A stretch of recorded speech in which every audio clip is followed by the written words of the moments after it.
Video में break लेना not very happy. अभी डाउनलोड करें तक ऐप।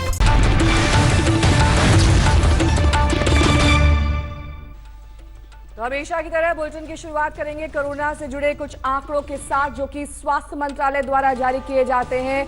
ये दर्शाते हैं कि किस कदर कोरोना की रफ्तार लगातार बढ़ रही है, मौत के आंकड़े बढ़ रहे हैं। साथ ही आपको दिखाएंगे कुल कितने एक्टिव केस हैं, कितने मरीज अब तक कुल ठीक हो चुके हैं और कितनों की जान जा चुकी है। ये ताजा मामले 15,525 पहुंच चुका है अब तक कुल संक्रमितों का आंकड़ा। 6 राज्यों में सबसे ज्यादा इस वक्त मार है। आपको बता दें कि जो 6 राज्य सबसे ज्यादा प्रभावित हैं वो भी आपको दिखाएंगे, लेकिन सबसे पहले आपको दिल्ली दिखा देते हैं। राजधानी दिल्ली का क्या हाल है इस वक्त। राजधानी दिल्ली में 7 दिन में 1,790 मामले सामने आए हैं। औसतन हर दिन लगभग 255.7 मामले आ रहे हैं और हर घंटे 10.6 मामले सामने आ रहे हैं। ये दिल्ली का हाल है। राजधानी में किस तरह से लगातार आंकड़े बढ़ रहे हैं, पिछले 7 दिनों में क्या हाल है दिल्ली का, ये देखिए। 29 अप्रैल 125 मामले आए, 30 अप्रैल 76 मामले, 1 मई 223 मामले, 2 मई 384 मामले, 3 मई 427 मामले, 4 मई 349 मामले और 5 मई को 206 मामले सामने आए हैं। ये बता रहा है, दर्शा रहा है कि लगातार मामलों की संख्या बढ़ती जा रही है। सारी कोशिशें जारी हैं, चाहे वो हॉटस्पॉट इलाकों की पहचान करनी हो, उन्हें सील करना हो, लॉकडाउन हो या फिर सैनिटाइजेशन। लेकिन दिल्ली में कोरोना की रफ्तार रुकने का नाम नहीं ले रही। दिल्ली में कोरोना केस की संख्या 5,000 पार कर गई है। दिल्ली में 24 घंटे के भीतर 206 नए केस सामने आए। इस तरह अब कुल केस 5,104 हो गए हैं। हालांकि पिछले 24 घंटों में 37 मरीज ठीक हुए। अब तक कुल 1,468 मरीज ठीक हुए। अच्छी बात यह है कि पिछले 24 घंटों में कोई मौत नहीं हुई है। हालांकि कुल मिलाकर दिल्ली कोरोना से 64 लोगों को खो चुकी है। दिल्ली के लिए राहत की खबर यह है कि पिछले 24 घंटे में कोरोना से एक भी मौत नहीं है, लेकिन हर रोज दिल्ली में कोरोना के बढ़ते मामले चिंता जरूर बढ़ा रहे हैं। याद कीजिए, लॉकडाउन से पहले दिल्ली में सिर्फ 29 केस थे, जो आज 5,000 को पार कर गया है। जी हां, 24 मार्च को दिल्ली में कोरोना के सिर्फ 29 केस थे, जो बढ़कर 5,104 हो गए हैं, यानी 176 गुना की बढ़ोतरी। अगर पिछले 7 दिनों की बात करें तो 7 दिनों में 1,790 केस आए हैं, यानी हर रोज औसतन 255 केस और हर घंटे औसतन 10 केस। यकीनन कोरोना के खिलाफ चौतरफा जंग छेड़ने वाली दिल्ली सरकार के लिए अब लड़ाई चुनौतीपूर्ण होती जा रही है, क्योंकि लॉकडाउन 3 में कई रियायतें शुरू हो चुकी हैं। शराब की दुकानों पर भीड़ उमड़ रही है। ऐसे में कोरोना के खिलाफ ये जंग और चुनौतीपूर्ण हो सकती है। लेकिन कुछ जगहों पे लोगों ने सोशल डिस्टेंसिंग नहीं मानी, भगदड़ मच गई। इससे किसका नुकसान हो रहा है? आपका ही नुकसान हो रहा है। तो क्यों इस तरह का रिस्क मोल लेते हो? क्यों इस तरह की गतिविधि करते हो? जहां जहां आज लोगों ने इस तरह की हरकत की, सही नहीं किया। कसम खा लो कि कल से हम इस तरह की हरकत नहीं करेंगे, कल से हम इस तरह की भगदड़ नहीं करेंगे, कल से हम सोशल डिस्टेंसिंग पूरी फॉलो, कल से क्यों, अभी से हम सोशल डिस्टेंसिंग पूरी फॉलो करेंगे, कहीं भगदड़ नहीं करेंगे। दिल्ली में कोरोना के खिलाफ जंग कितनी अहम है वो इस तथ्य से समझिए कि यहाँ के पावर सेंटर तक कोरोना की घुसपैठ बढ़ रही है। कानून मंत्रालय के डिप्टी सचिव रैंक के अधिकारी को कोरोना अपनी चपेट में ले चुका है। राष्ट्रपति भवन और संसद परिसर में कोरोना पॉजिटिव केस मिलने के बाद अब ये नंबर आया है शास्त्री भवन का।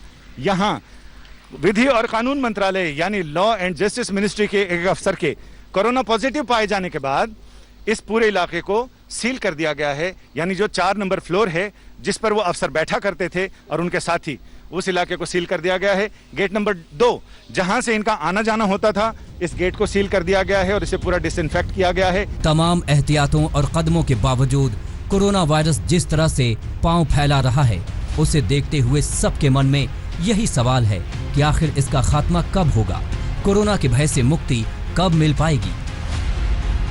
संजय शर्मा के साथ रोहित मिश्रा, दिल्ली आज तक। संजय शर्मा इस वक्त तमाम जानकारी के साथ हमारे साथ जुड़ गए हैं। संजय, दिल्ली में ढिलाई की गई, शराब बिक्री को खोल दिया गया। पहले दिन हमने तस्वीरें देखी किस तरह से सोशल डिस्टेंसिंग की धज्जियां उड़ाई गई। दूसरे दिन जब दाम बढ़ गए तब भी वैसे ही सूरत हाल था।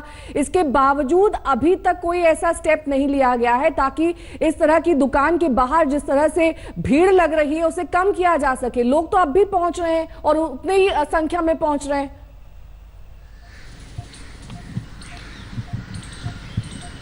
जी हाँ, अभी भी सूरत हाल कुछ वैसा ही है। मेरे एक दोस्त ने भी खबर दी है कि वहाँ उत्तर पश्चिमी दिल्ली में लगभग 700 से 800 मीटर लंबी लाइन तो सुबह 7 बजे ही लग गई थी, यानी 5 बजे से लोगों का आने का सिलसिला जारी है। लोग इस आस में हैं कि कब पूरी होगी आस और कब बुझेगी प्यास। इस चक्कर में लोग वहाँ पहुँचते हैं और ये सोचते हैं कि चलो आज तो कम से कम कुछ मिल जाए। सबसे बढ़िया उदाहरण मुझे लगता है छत्तीसगढ़ का, जहाँ पर सरकार ने होम डिलीवरी का इंतजाम कर दिया है कि जिन्हें पिए बिना अगर चैन नहीं तो उसे होम डिलीवरी करने वाले लोग भी ऐसे जिनको जरूरत है रोजगार की, वो वहां तक होम डिलीवरी करेंगे। यानी सबको अपने अपने हिस्से का कुछ न कुछ हिस्सा मिलेगा। शराब पीने वाले को शराब मिलेगी और जिसके पास रोजगार नहीं उसे रोजगार मिलेगा, सरकार को राजस्व मिलेगा। यानी सारा काम चलेगा सोशल डिस्टेंसिंग के साथ। कई शराब के ठेकों पर लोगों ने गोले बना दिए हैं, 1 किलोमीटर तक गोले बना दिए हैं कि उस गोले में खड़े रहिए और वहां से अपनी बारी का इंतजार कीजिए। तो तरह तरह की चीजें अपनाई जा रही हैं, लेकिन सबसे बड़ी चीज ये है कि अगर अभी तक केस मिल रहे हैं, इसका मतलब कि 10 दिन 15 दिन पहले कोई ना कोई लापरवाही हुई है, जिसका नतीजा अब आ रहा है। अगर 100 की गड्डी में 2 नोट कम है तो 98 तक आपको गिनना पड़ेगा, यानी 14 दिन तो आपको वेट करना पड़ेगा। उसके बाद ये अभी तत्काल के नहीं है, ये उस समय के परिणाम आ रहे हैं जो पहले लोगों ने लापरवाहियां और गलतियां की हैं। लिहाजा अब ये देखना बड़ा दिलचस्प होगा कि क्या लॉकडाउन 17 तारीख तक सारी चीजें निपट जाती है, उसके बाद फिर आगे 25 तारीख तक लॉकडाउन बढ़ता है। क्योंकि अभी स्थिति ये कहा तो जा रहा है कि जो कर्व है, जो ग्राफ ऊपर की तरफ जा रहा था वो फ्लैट होता जा रहा है। यानी अब ठीक होने वाले मरीजों की तादाद बढ़ रही है और नए चपेट में आने वाले लोगों की तादाद कम हो रही है या फिर लगातार स्थिर है। तो ऐसे में सरकार के आंकड़े कुछ और कहते हैं, लेकिन मुझे अभी भी लगता है कि ये सारी चीजें हमारे अपने हाथ में हैं। लेकिन अपने हाथ में चीजें होने के बावजूद लोगों ने उस पर अमल नहीं किया। ये सचमुच भस्मासुर जैसी चीज है कि आपके पास शक्ति है लेकिन आप उसको अपने ही खिलाफ इस्तेमाल कर रहे हैं। यही सारी चीजें नुकसान कर रही हैं। बहुत शुक्रिया तमाम जानकारी के लिए आपका। और कल भी हमने मयूर विहार से तस्वीरें देखी थी, वहां पर पुलिस को लाठियां तक भांजनी पड़ी थी, इतनी ज्यादा भीड़ हो गई थी शराब की दुकान के बाहर। वहीं दिल्ली में कोरोना की चाल परेशान कर रही है, तो देश की आर्थिक राजधानी मुंबई में ये फर्राटे भर रही है। देश किसी भी शहर की तुलना में मुंबई में कोरोना का रूप काफी ज्यादा विकराल है। आंकड़ों के जरिए आपको दिखा देते हैं। दिल्ली में जहां पिछले हफ्ते 1790 केस आए थे, वहीं मुंबई में 3776 केस आए। 3700 से ज्यादा केस कई बड़े बड़े राज्यों तक में नहीं है, लेकिन यहां पर मुंबई में सिर्फ अकेले एक ही शहर में 3776 मामले। महाराष्ट्र और मुंबई के इस आंकड़े को देखिए। महाराष्ट्र में पिछले हफ्ते हर रोज औसतन 752 मरीज सामने आए, वहीं मुंबई में औसतन हर रोज 539 मरीज हैं। साफ है कि कोरोना मुंबई में कोहराम मचा रहा है और कोरोना की चाल ने मुंबई को बैकफुट पर ला दिया है। एक दिन पहले दुकान खोलने की इजाजत दी गई, 24 घंटे बाद ये इजाजत वापस ले ली गई। बीएमसी ने साफ कह दिया कि मुंबई में अगले आदेश तक अब सिर्फ दवा और राशन की ही दुकानें खुलेंगी, शराब की दुकानें बंद कर दी गई। कोरोना पर काबू पाने की तमाम कोशिशों पर ये तस्वीरें पलीता लगा रही हैं। माया नगरी में जैसे ही शराब की दुकानें खुली तो लोग मदिरा के लिए सोशल डिस्टेंसिंग भूल गए। लिहाजा अब बीएमसी ने शराब की दुकानों पर फिर से ताला लगाने का हुक्म सुना दिया है। इसके अलावा गैर जरूरी सामान की दुकानों को दी गई ढील भी वापस ले ली गई है। मुंबई में अब सिर्फ राशन और दवा की दुकानें ही खुलेंगी। हम इस वक्त मौजूद हैं भिवंडी थाने के बीच के एक ग्रामीण इलाके में, जहां पर एक शराब की दुकान खुली हुई है। वहां पर आप देख सकते हैं 2 किलोमीटर से भी ज्यादा लंबी कतार दोनों ही तरफ, दुकान की दोनों ही तरफ लगी हुई है। सोशल डिस्टेंसिंग की धज्जियां उड़ चुकी हैं। किसी भी तरीके की कोई सोशल डिस्टेंसिंग यहां पर मेंटेन नहीं की जा रही है। लोग 4, 5, 6 घंटे से इस कतार में खड़े हैं, सिर्फ इसलिए कि वो शराब यहां से खरीद सके। बीएमसी ने ऐसा फैसला मुंबई में कोरोना के तेज होते हमले के मद्देनजर लिया है। बीते 24 घंटे में मुंबई में 26 मरीजों की मौत हो चुकी है, जबकि 635 नए मरीज सामने आए हैं। मुंबई में कोरोना के मरीजों की संख्या करीब 10,000 पहुंचने वाली है। 387 मरीजों की जान जा चुकी है। मुंबई के लिए बड़ी टेंशन एशिया की सबसे बड़ी झोपड़पट्टी बस्ती धारावी रही है। यहां एक दिन में 33 नए मामले सामने आए हैं, जबकि अब तक धारावी में 665 लोग कोरोना से संक्रमित हो चुके हैं। महाराष्ट्र में कोरोना का मीटर 15,000 को पार कर चुका है, जबकि वायरस 617 लोगों की जान ले चुका है। मुंबई में कोरोना के खतरे को देखते हुए कल्याण डोंबिवली नगर पालिका ने आवश्यक सेवाओं में काम करने वाले लोगों की आवाजाही पर 8 मई से बैन लगाने का फैसला किया है। नवी मुंबई महानगर पालिका पहले ही आवाजाही पर रोक लगा चुकी है। कोरोना वायरस ने मुंबई पुलिस को अपनी जकड़ में ले लिया है। राज्य में अब तक 400 से ज्यादा पुलिस वाले संक्रमित हो चुके हैं। महाराष्ट्र में 457 पुलिस वाले कोरोना संक्रमित हैं। इनमें 48 पुलिस अधिकारी जबकि 409 अन्य रैंक के पुलिस वाले हैं।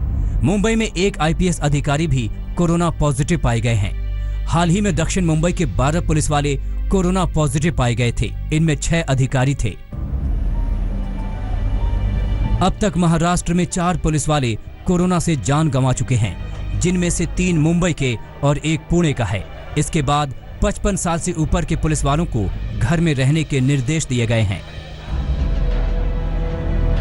मुंबई में कोरोना बेहद तेजी से और खतरनाक रूप धारण कर चुका है। ऐसे में जरूरी है कि लोग सोशल डिस्टेंसिंग को माने और महफूज रहें। विद्या के साथ दिव्येश, मुंबई आज तक। और कोरोना से जुड़े स्वास्थ्य मंत्रालय की ओर से कुछ ताजा आंकड़े जारी किए गए हैं, वो आपको बता देते हैं। देश में कोरोना के कुल मामले 49,000 को पार कर गए हैं। कोरोना के कुल मरीज की तादाद 49,391 हो गई है। वहीं अब तक 1,694 लोगों की जान जा चुकी है कोरोना से और 14,183 मरीज इलाज के बाद ठीक हो गए हैं। 24 घंटे में 2,958 मामले सामने आए। बात अब पश्चिम बंगाल की करेंगे। बीते 24 घंटे में यहां कोरोना से 133 लोगों की जान गई है। कोरोना केस में दूसरे राज्यों की तुलना में पश्चिम बंगाल में अब तक सुस्त रफ्तार थी, लेकिन एक ही दिन में 133 लोगों की मौत से हड़कंप मच गया है। हम देश को बचाएंगे। पश्चिम बंगाल की सियासी लड़ाई में फायदा कोरोना को हो रहा है और नुकसान वहां की जनता उठा रही है। आप ये जानकर हैरान रह जाएंगे कि जिस राज्य में कोरोना की रफ्तार बेहद कम थी, वहां अब कोरोना मीटर देश के किसी भी राज्य की तुलना में कोरोना से मरने वालों की दर पश्चिम बंगाल में कहीं ज्यादा है। पश्चिम बंगाल से निकलने से पहले उस टीम ने राज्य के मुख्य सचिव राजीव सिन्हा को एक चिट्ठी लिखी, जिसमें राज्य में खराब इंतजाम को दिखाया गया है। उस चिट्ठी को टीम के मुखिया और भारत सरकार के विशेष सचिव अपूर्व चंद्रा ने लिखा है कि राज्य सरकार ने अलग अलग समय पर मरने वालों और कोरोना मरीजों का जो ब्यौरा दिया है, उनमें बहुत फर्क है। इस केंद्रीय टीम का कहना है कि राज्य में कोरोना की मृत्यु दर 12.8% है, जो किसी भी राज्य से ज्यादा है। ये अत्यधिक उच्च मृत्यु दर राज्य में बेहद कम टेस्टिंग होना और कोरोना मरीजों की निगरानी और ट्रैकिंग की कमजोर व्यवस्था के कारण है। यहाँ की मृत्यु दर सबसे ज्यादा है, दुनिया में सबसे ज्यादा। देश में 4-4.5% है, दुनिया में 6 से 7% है। यहाँ 13 से 14% है मृत्यु दर। क्यों? इसको छिपाया जा रहा है। हाँ, तो तय था कि कोरोना से लड़ेंगे और कहां आपस में लड़ बैठे। केंद्रीय टीम के आरोपों पर ममता के सांसद ने सीधे केंद्र पर हमला बोल दिया। Why should we hide? There is no question of hiding anything. Everything is being disclosed. Every inch is being disclosed before the common public. वैसे अगर पिछले 5 दिनों में प्रदेश का हाल देखें तो पश्चिम बंगाल से आंकड़े दहलाने वाले आ रहे हैं। 1 मई को कोरोना मरीजों की संख्या 623 थी और मरने वालों की 33। 2 मई को आंकड़े में कोई फर्क नहीं आया। 3 मई को मरीजों की संख्या 738 हो गई, लेकिन मरने वालों की संख्या 33 ही रही। 4 मई को मरीजों की संख्या बढ़कर 777 हुई और मरने वाले भी 2 और बढ़कर 35 हो गए। लेकिन 5 मई को जहां मरीजों की संख्या 908 हुई, वहीं मरने वालों की संख्या अचानक बढ़कर 133 हो गई। लेकिन राज्य में कोरोना के इस जानलेवा संक्रमण पर एक टीम की जगह काम करने की बजाय केंद्र और राज्यों की जोर आजमाइश जारी है। आज तक ब्यूरो। और ज्यादा जानकारी के साथ इस वक्त मनोज्ञा लोईवाल हमारे साथ जुड़ गए हैं। मनोज्ञा, पश्चिम बंगाल में पिछले 5 दिन के आंकड़े बेहद डराने वाले हैं। इसके बावजूद केंद्र और राज्य सरकार में खींचतान चल रही है। ये एक नेशनल क्राइसिस है, ये एक एपिडेमिक है। इससे लड़ने के लिए दोनों को एकजुट होकर, एक साथ होकर लड़ना होगा। उसके बावजूद इस तरह से जो एक दूसरे पर आरोप प्रत्यारोप का दौर चल रहा है, इससे फायदा किसी का नहीं होना है, बल्कि इसी तरह से लगातार केस बढ़ते जाएंगे।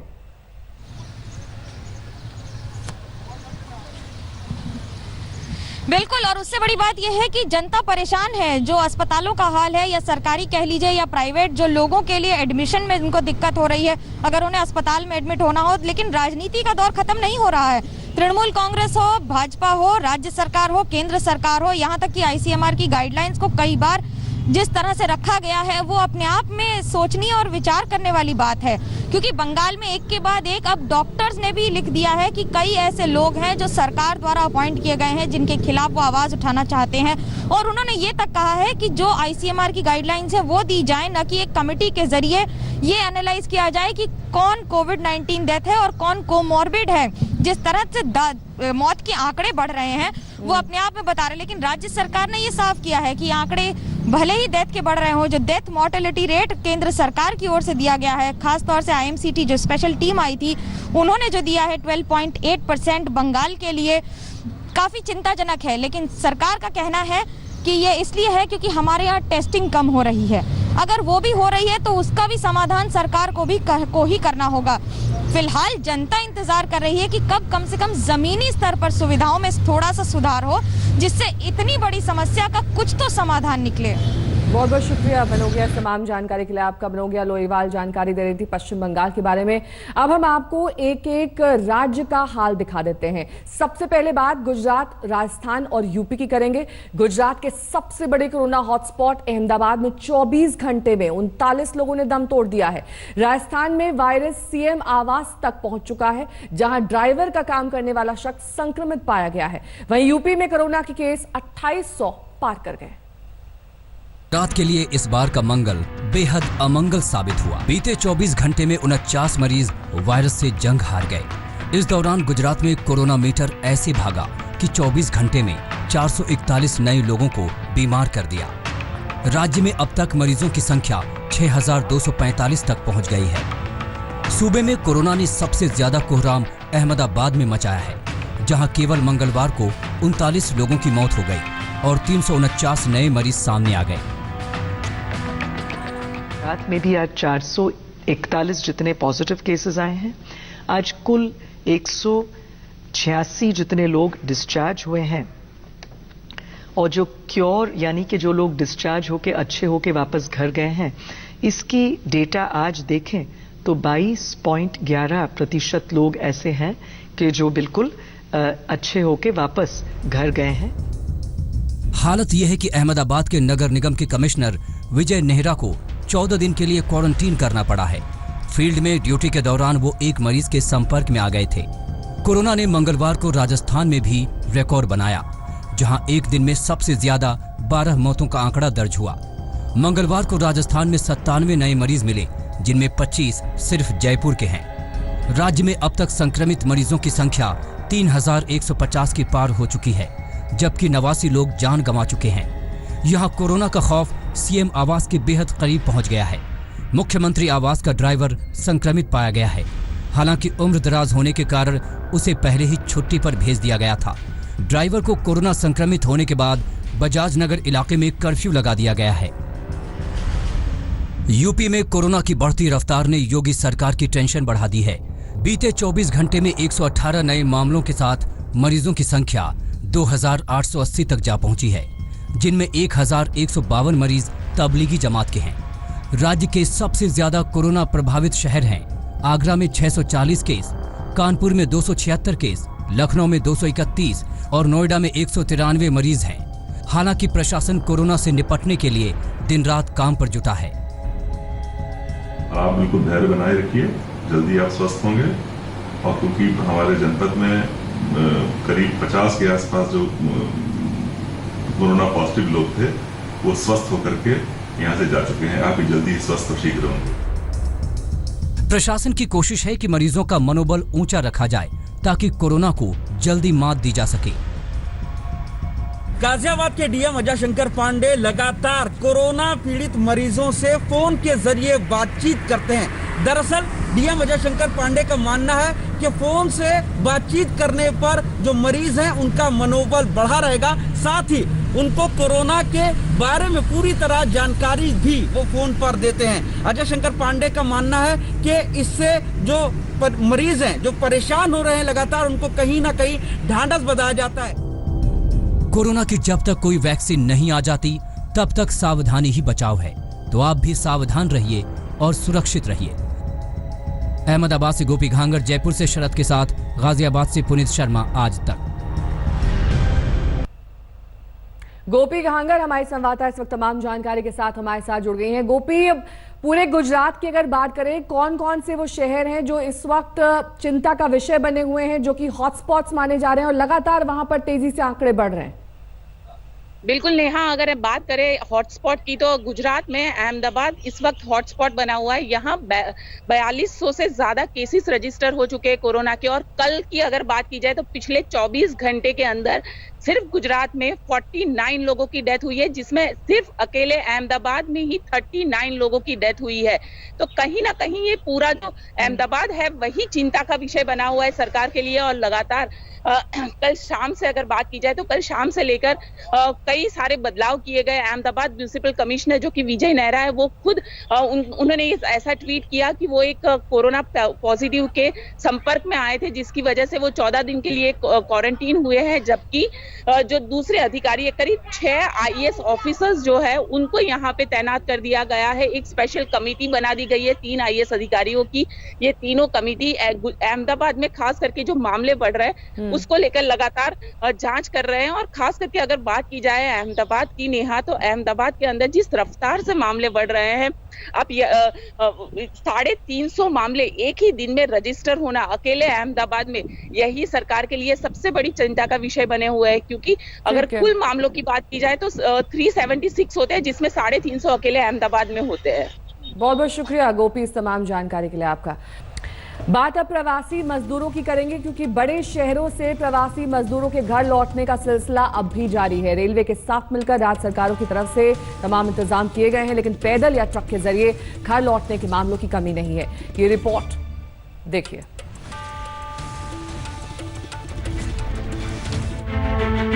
गुजरात के सूरत से प्रवासी मजदूरों का ये कारवां पहुंचा है। ट्रेन नहीं मिली तो ये मजदूर ट्रक लेकर पटना पहुंच गए। मजदूरों का दावा सुनेंगे तो आप हैरान रह जाएंगे। किसी की कोई स्क्रीनिंग नहीं हुई है। एक मजदूर का दावा है कि उसने सूरत से पटना आने के लिए 3500 रुपए खर्च किए। 3500 रुपए सर, 1 महीना हो गया सर। 14 तारीख को सरकार बोले फिर लॉकडाउन रहेगा, फिर रुके 3 तारीख तक, फिर सुने क्या 3 तारीख से भी बढ़ने वाला है। तो सोचे मरना है तो चल दिए। कहीं जांच हुआ है कि नहीं? कहीं भी नहीं सर, कुछ भी नहीं हुआ सर। सूरत तक यहाँ आए, बॉर्डर पे भी चेक हुआ, हर चीज हुआ, जांच नहीं हुआ। मजदूरों को गर्दनीबाग के एक स्कूल में क्वारंटीन किया गया है, जहां इनके सेहत की जांच होगी और फिर ये निगरानी पर रखे जाएंगे। खाना को जानकारी हुआ, हम आए और खाना का व्यवस्था किया जा रहा है और खाना खिला करके उन लोग को हाई स्कूल गर्दनीबाग में लोग को रखा जाएगा, चेक किया जाएगा। पटना के इन मजदूरों को बेशक ट्रक से लौटना पड़ा, लेकिन सूरत से प्रवासी मजदूरों के साथ स्पेशल श्रमिक एक्सप्रेस का परिचालन जारी है। कल उत्तर प्रदेश के करीब 1100 मजदूरों को लेकर सूरत से ट्रेन रवाना हुई। मजदूरों को ट्रेन में बिठाने से पहले उन्हें सैनिटाइज किया गया। खाने का दिक्कत नहीं, लेकिन फिर भी कुछ जरूरी चीजें होती, उसकी दिक्कत हो रही है। सब्जी की बताया है, कोरोना है इसमें, उसमें सब ये सब खरीदने में प्रॉब्लम लग रही है। इससे बढ़िया गाँव जाके सबसे अच्छा रहेगा। ये लोग राजकोट से यूपी के बलिया जा रहे हैं। इन्हें बस से पहले राजकोट रेलवे स्टेशन लाया गया है और फिर पूरे प्रोटोकॉल का पालन करते हुए श्रमिक एक्सप्रेस पर बिठाकर रवाना किया गया। लेकिन इतने इंतजामों के बावजूद कुछ लोग हड़बड़ाहट से बाज नहीं आ रहे। बताया जाता है कि ये महिला सूरत से प्रयागराज पैदल पहुंची है। मंजू नाम की इस महिला का ये वीडियो वायरल हो रहा है। वीडियो में महिला अपने दूध मुहे बच्चे के साथ सूटकेस लिए बदहवास अपनी मंजिल की तरफ बढ़ती दिख रही है। इस वक्त हर कोई यही जानना चाहता है कि क्या कोरोना की दवा मिल गई है। बताया जा रहा है कि भारत में कोरोना वायरस का काम तमाम करने वाली वैक्सीन और दवा बनाने का काम अंतिम चरण में पहुंच गया है। उधर इजराइल ने दावा किया कि उसने कोरोना की वैक्सीन तैयार कर ली। चीन के वुहान से निकले एक वायरस ने पूरी दुनिया का दम निकाल दिया है। अब तक कोई भी देश कोरोना नाम के इस लाइलाज वायरस की मौत का टीका नहीं बना पाया है। दुनिया के अमीर गरीब 200 से ज्यादा देश कोरोना का कहर झेल रहे हैं। कोरोना की वैक्सीन बनाएगा भारत। 30 वैक्सीन पर रिसर्च जारी। पीएम मोदी की रिसर्च पर पैनी नजर। काल बनकर मंडरा रहे कोरोना वायरस के दिन जल्द लदने वाले हैं। हिंदुस्तान में कोरोना अपनी मौत मरने वाला है। देश के वैज्ञानिक 30 वैक्सीन पर दिन रात रिसर्च कर रहे हैं। इनमें कई वैक्सीन पर रिसर्च एडवांस स्टेज पर है। मंगलवार को प्रधानमंत्री मोदी ने समीक्षा बैठक की। भारत में जल्द ही कोरोना वैक्सीन के ट्रायल शुरू होने की संभावना है। भारत में कोरोना वायरस को खत्म करने के लिए दवाएं बनने पर भी जोरदार रिसर्च चल रहा है। करीब 5 दवाएं अंतिम चरण में हैं। जल्द ही इनके ट्रायल शुरू होने की संभावना जताई जा रही है। मंगलवार को वीडियो कॉन्फ्रेंसिंग के दौरान पीएम मोदी ने भरोसा दिलाया कि सरकार दवा पर रिसर्च कर रही कंपनियों को जरूरी संसाधन उपलब्ध कराएगी। मोदी ने बैठक में दवा, टीका और जांच से जुड़े मुद्दों पर हैकथॉन कराने का भी सुझाव दिया। उन्होंने स्टार्टअप कंपनियों को भी वैक्सीन और दवा पर रिसर्च करने के लिए प्रोत्साहित किया। इस बीच इजराइल ने कोविड-19 वैक्सीन विकसित करने का दावा किया है। वहां के जैविक अनुसंधान संस्थान के वैज्ञानिकों ने कोरोना वायरस को खत्म करने वाली एंटीबॉडी विकसित करने में सफलता हासिल की है। इजराइल के रक्षा मंत्री नफ्ताली बेनेट ने दावा किया है कि इंस्टीट्यूट फॉर बायोलॉजिकल रिसर्च ने जो एंटीबॉडी विकसित की है वो कोरोना वायरस पर अटैक करता है और शरीर पर उसके असर को खत्म कर देता है। इजराइल इसे पेटेंट कराने की प्रक्रिया में है। पेटेंट हासिल करने के बाद इजराइल अंतर्राष्ट्रीय कंपनियों से संपर्क करेगा ताकि इसका उत्पादन शुरू किया जा सके। यहाँ तक कि कोरोना की वैक्सीन का तल्लक है, हम लोग होप कर सकते हैं कि by the end of October हो सकता है ये अवेलेबल हो हेल्थ केयर वर्कर्स के लिए, और by the beginning of the next year हो सकता है कि इसकी इतनी प्रोडक्शन हो जाए कि जनरल पब्लिक को भी अवेलेबल हो। ऑक्सफोर्ड ने काफ़ी इस पर रिसर्च की है।